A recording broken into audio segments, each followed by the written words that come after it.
got to get into this Phil Spencer interview. And again, this interview comes the way of Famitsu Wave, and I am going to include it in the show notes. So if you want to click on it and read it for yourself, it does, if you use Google, convert over to English so you can read it.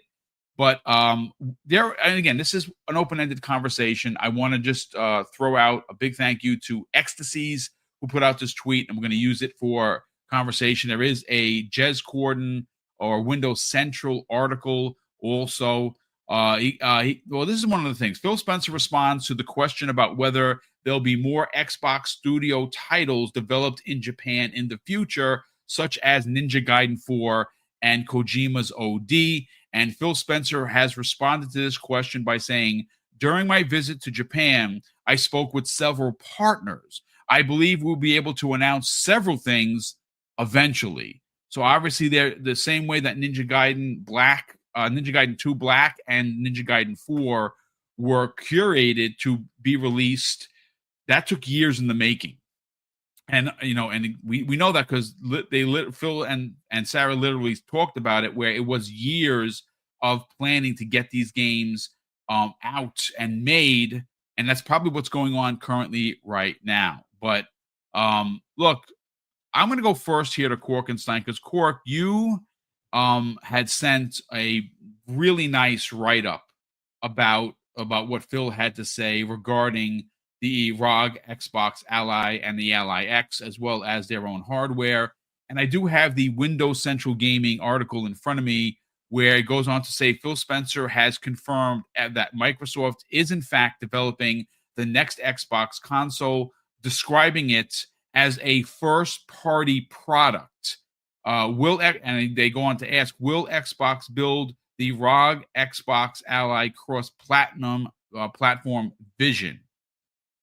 Look, folks, I actually don't think that Phil needed to reiterate the fact that they are making Xbox hardware, and I'm talking about Microsoft-produced hardware, but maybe he had to. And this is where I give both the president of Xbox in Sarah Bond and the CEO of Microsoft Gaming in Phil Spencer a lot of credit.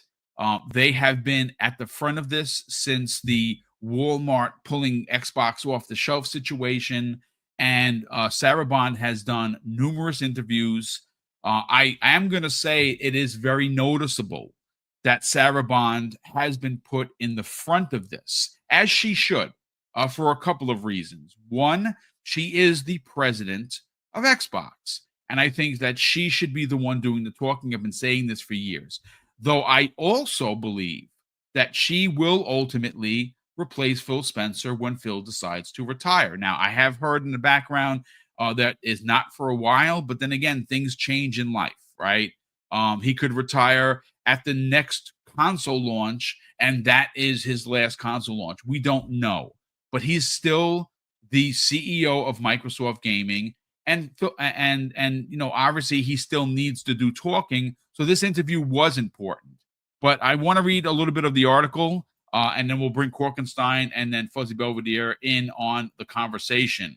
And the article goes on to say, Phil Spencer says next generation of Xbox is first party. The Xbox Ally hints on what's next for the platform. And in the subsection, it says Microsoft Gaming's CEO confirms Microsoft is in fact building the next Xboxes and teases a cross-device future as Xbox shifts its priorities. Now, I want to read directly from the article.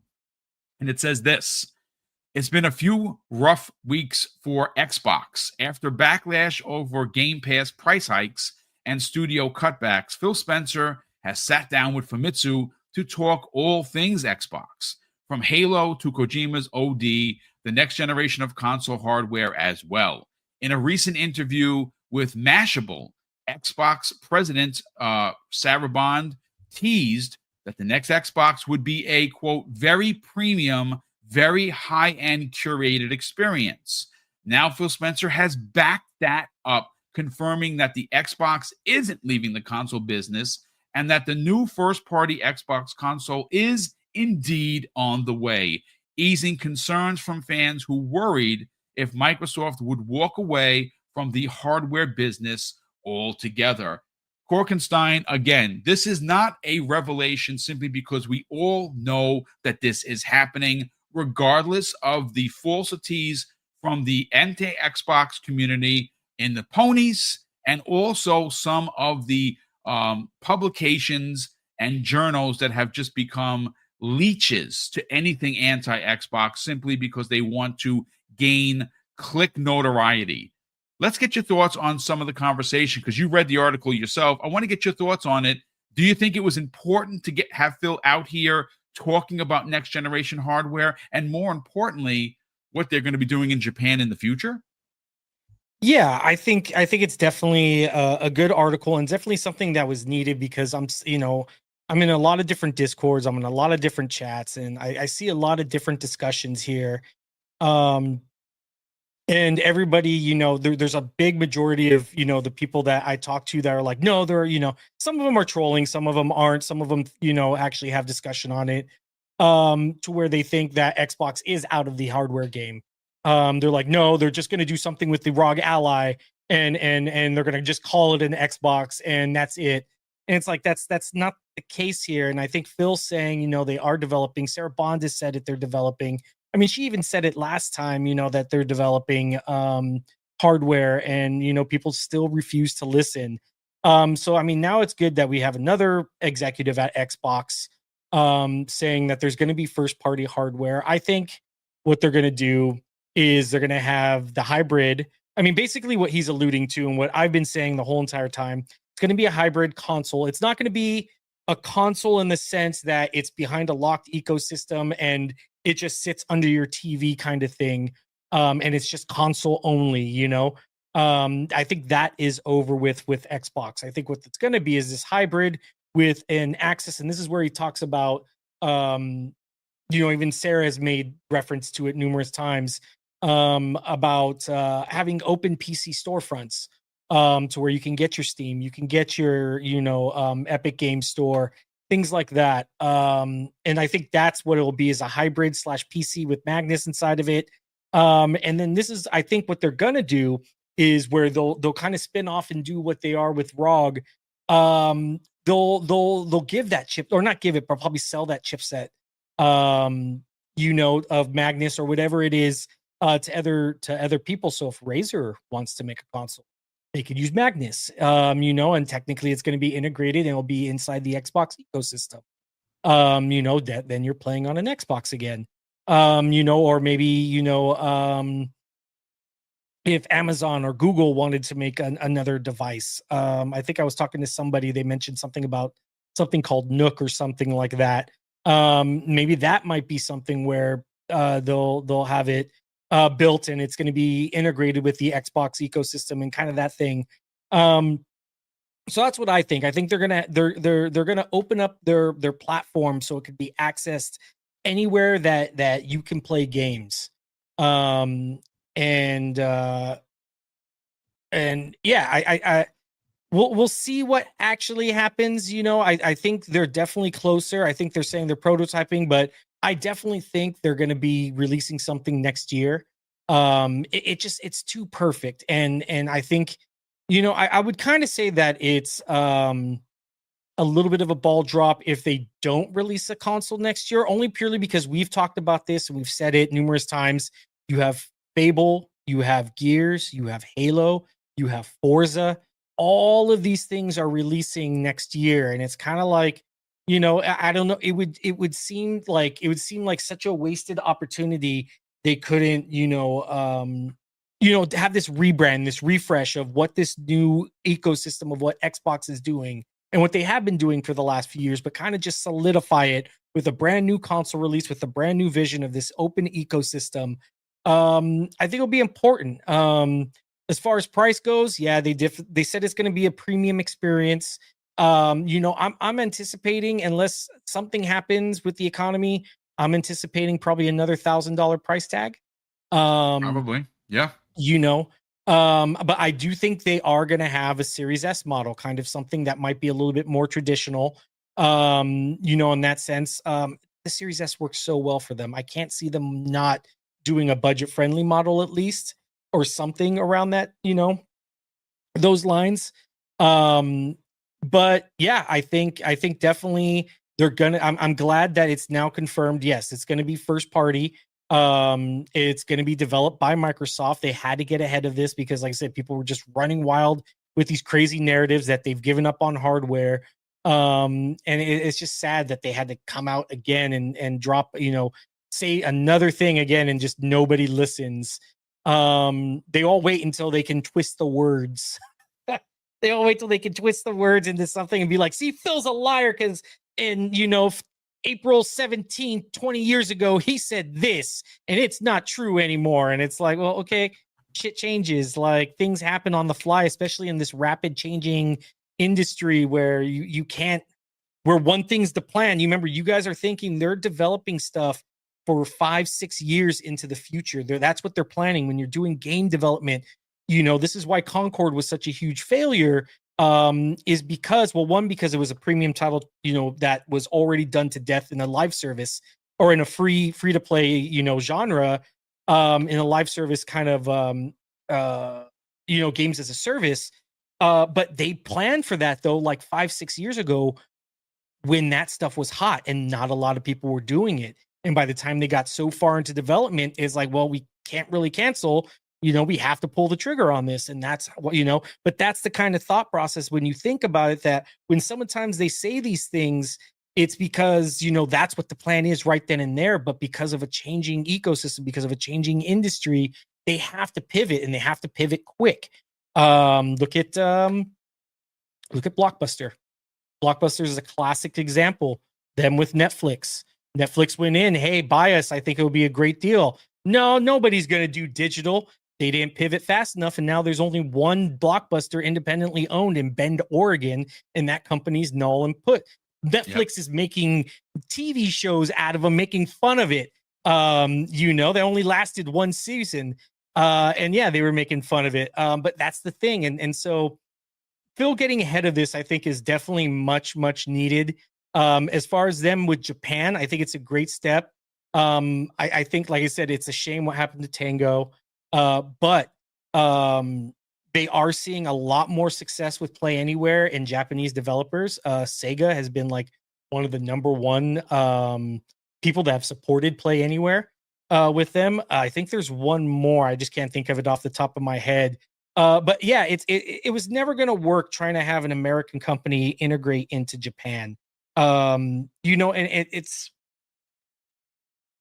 not, it's not, I guess, xenophobic in a sense. Like that's not really Japan in like the more popular touristed areas, but in the rural areas of Japan, they're not very friendly of tourists and outside influence. Japan likes to keep Japan very, they like Japanese companies to integrate themselves and to build up there locally.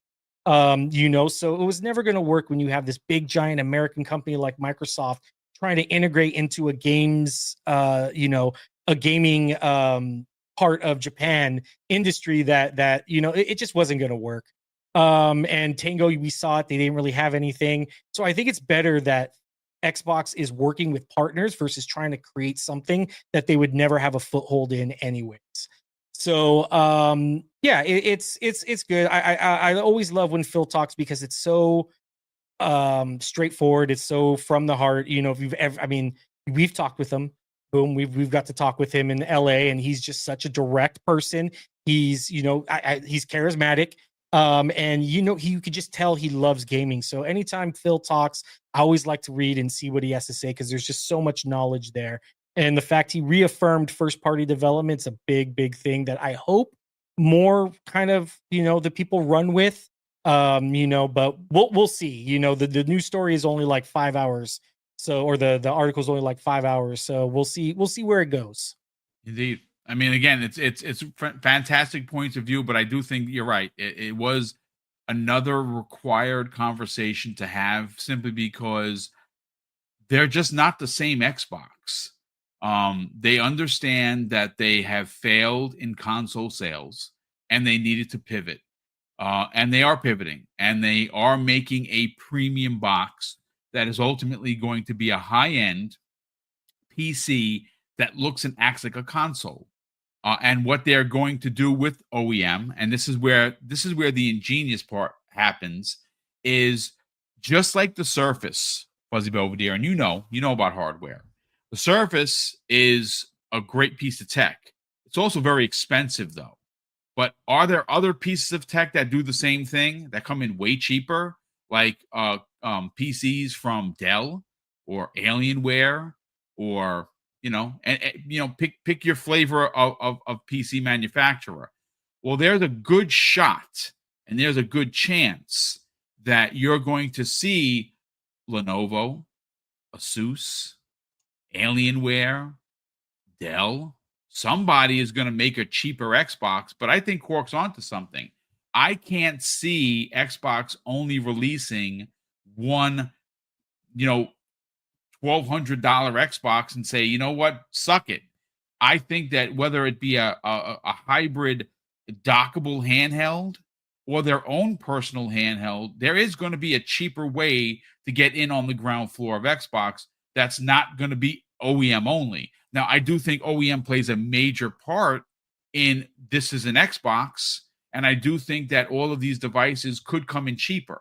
Like, I do think there is going to be a big boy at 12 or even $1,500. That is the premium high end Xbox that Sarah Bond was referring to.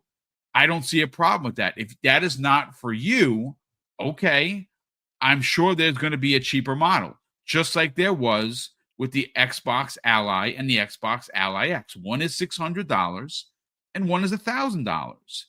And they're both really good pieces of tech. Now, if you want the $1,000, there are ways for you to do it legally. And if it's too much for you, then maybe the $600, just like the Series S versus the Series X was before it. And I do think that the next generation of hardware will have a similar two SKU approach. But on the back end of that, Fuzzy, you're going to have OEM hardware, and you're going to have it from other manufacturers that could come in cheaper. And I think that is ultimately what is going to work. Again, it's Xbox just being different.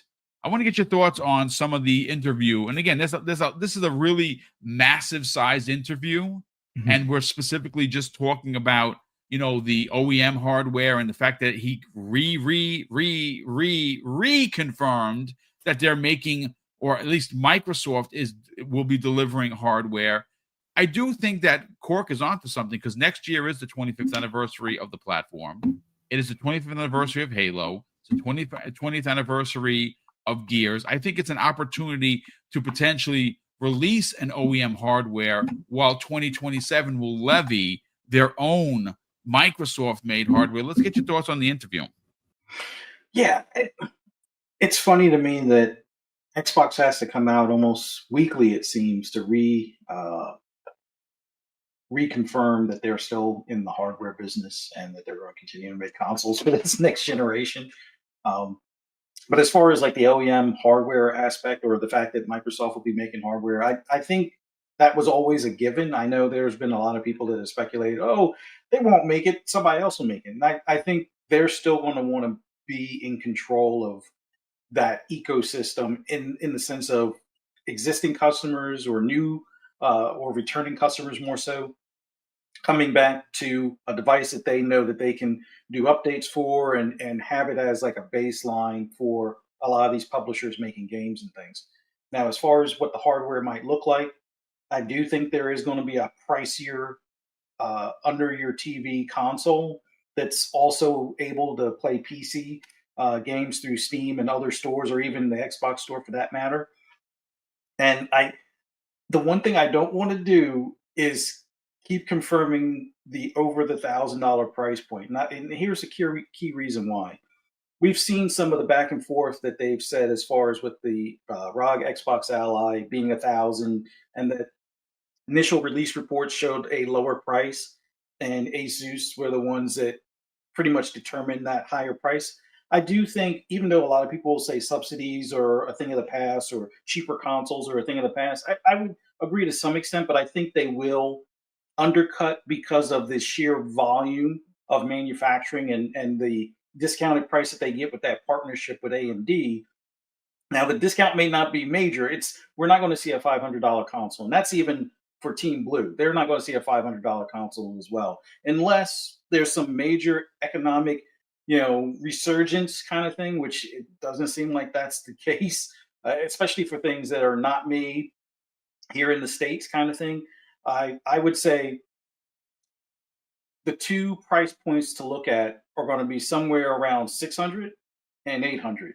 I think 800 because I don't want to agree that it's going to be at the $1,000 price point for that premium console.